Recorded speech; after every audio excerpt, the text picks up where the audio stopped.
શાસ્ત્રીજી, એવા ઘણા બધા લોકો છે, ગરીબ છે, દુઃખી પણ છે, બીમારીઓથી હારેલા છે, ડૉક્ટર પરથી પણ આશા છૂટી ગઈ છે, હોસ્પિટલ પરથી આશા છૂટી જાય છે. એ તમારી પાસે આવે છે એ વિચારીને કે અહીંયા નિદાન મળશે. કોઈનું બાળક બોલી નથી શકતું, કોઈનું બાળક ચાલી નથી શકતું.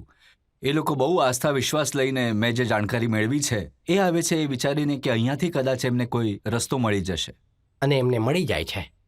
જે આવે છે એ શ્રદ્ધાપૂર્વક આવે છે. જુઓ, જે લોકો જિંદગીમાં પરેશાન છે અને ડૉક્ટર પાસેથી હેરાન થઈને તેઓ ગમે ત્યાંથી નિરાશ થઈને આવે, પછી એને કંઈ મળે કે ના મળે એ હું નથી કહેતો, પણ એની જેટલી નિષ્ઠા હશે એટલું એને મારા બાગેશ્વર દાદાના દરબારમાં મળશે. અને જો એને ના મળે તો એને જીવન જીવવાની પ્રેરણા અને હિંમત મળતી હોય તો શું એ પણ ઓછું છે?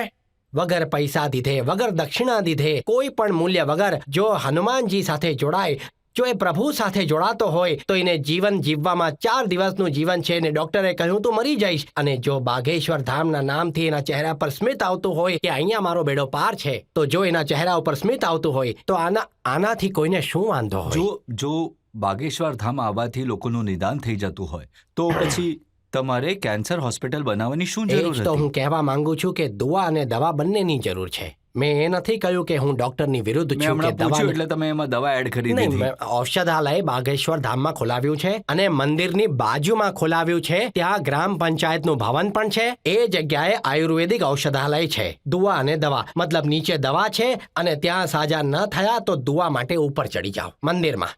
બંને કામ થાય છે. સારું છે.